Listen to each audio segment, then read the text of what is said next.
This girl at work said something to me the other day, and I like can't get it out of my head. I heard a baby around her. I was like, oh God, that's free birth control for me. And she's like, oh, that makes me think of my little baby.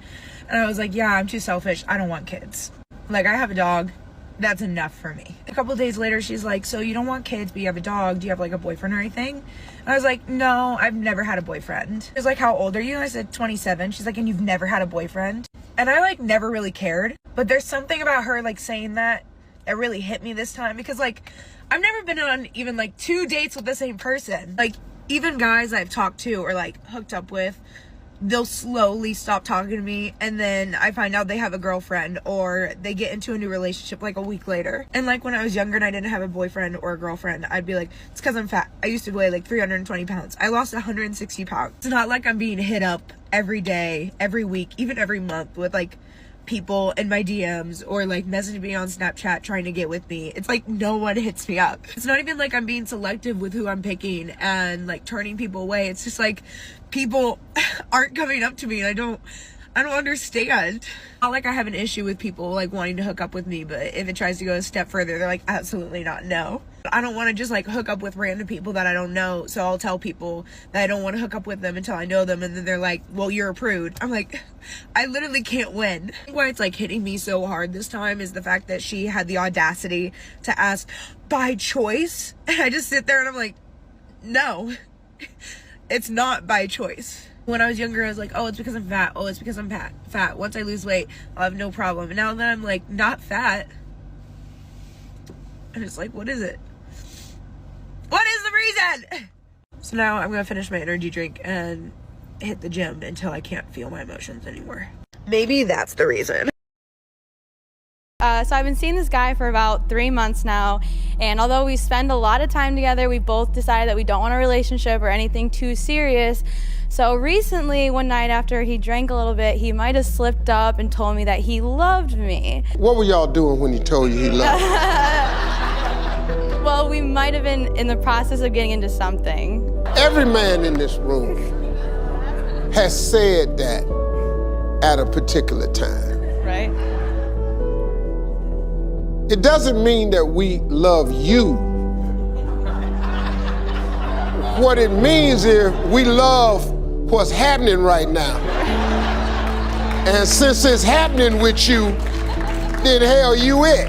Ask him one day, just say, can I ask you a question? This is just hypothetical. How would it make you feel if you never saw me again?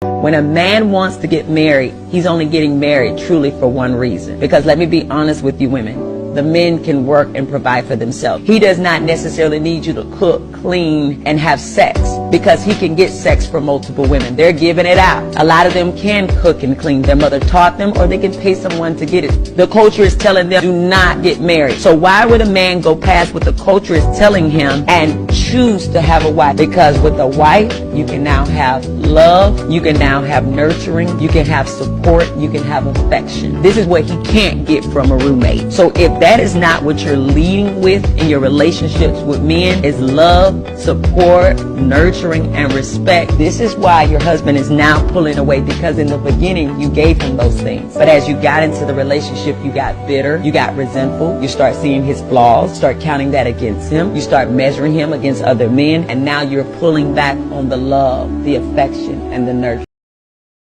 Society's obsession with women being single and having jobs is out of control, and it's high time someone called it out. The media's relentless push that a woman's happiness hinges on her job status is beyond ridiculous. Movies, TV shows, ads, and social media all push the idea that if you're not working, you're failing in life. This old-school nonsense where marriage and family are no longer important is still clinging on because of the so-called progress in gender equality. Women are bombarded with this idea that if they're single, they're somehow more valuable, with mothers facing judgment or pity.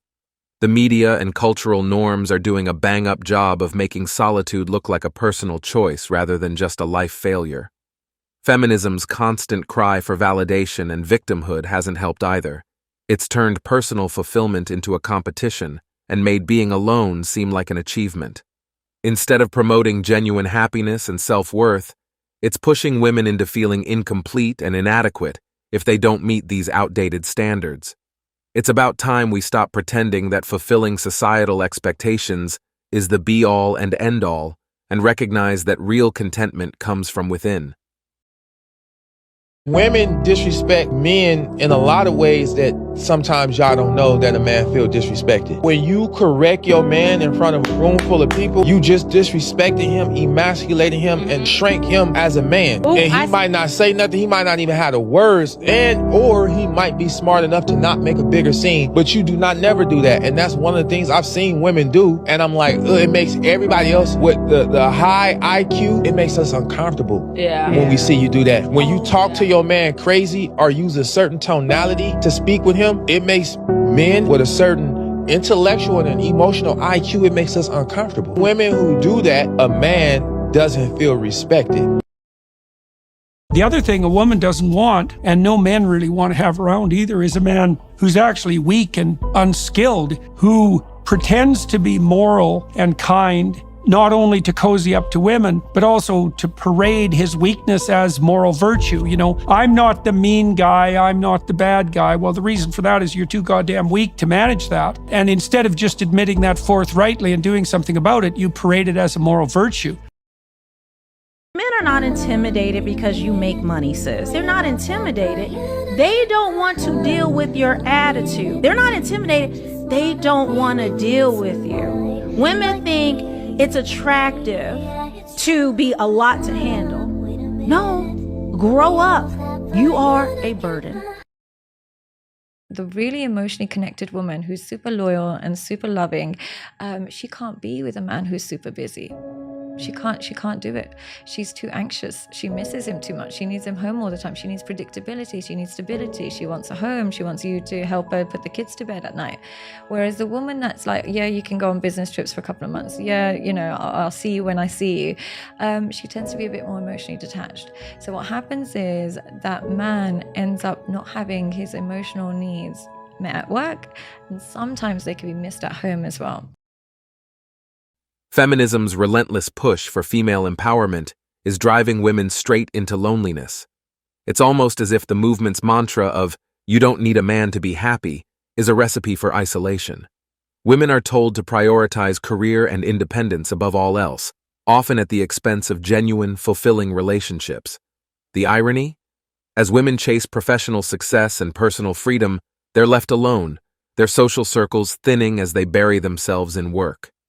The idea that women should be completely self-reliant and never need a partner is not empowering.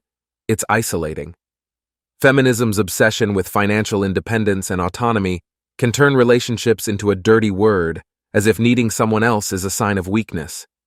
This skewed view creates an unrealistic standard where relationships are seen as obstacles to a woman's freedom, not as valuable partnerships.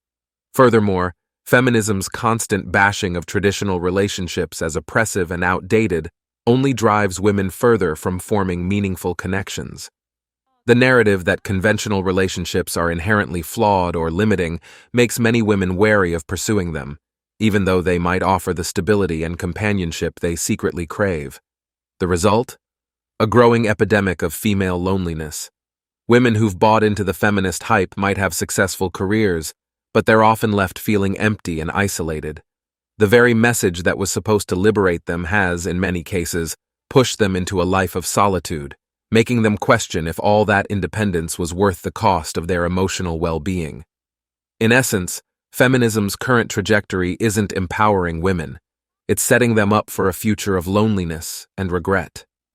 The quest for independence and career success might just be leading to a world where women are more isolated than ever, realizing too late that they've sacrificed genuine connection for a hollow sense of freedom.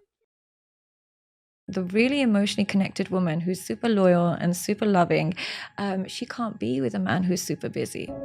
She can't do it. She's too anxious. She misses him too much. She needs him home all the time. She needs predictability. She needs stability. She wants a home. She wants you to help her put the kids to bed at night. Whereas the woman that's like, yeah, you can go on business trips for a couple of months. Yeah, you know, I'll see you when I see you. She tends to be a bit more emotionally detached. So what happens is that man ends up not having his emotional needs met at work, and sometimes they can be missed at home as well. And that's it for today on Sigma Traits. Make sure you hit that like button, smash that subscribe button, and don't forget to ring that notification bell. Support this channel through membership. You can also support through PayPal link in the description. Let us know your thoughts in the comments below. See you all tomorrow.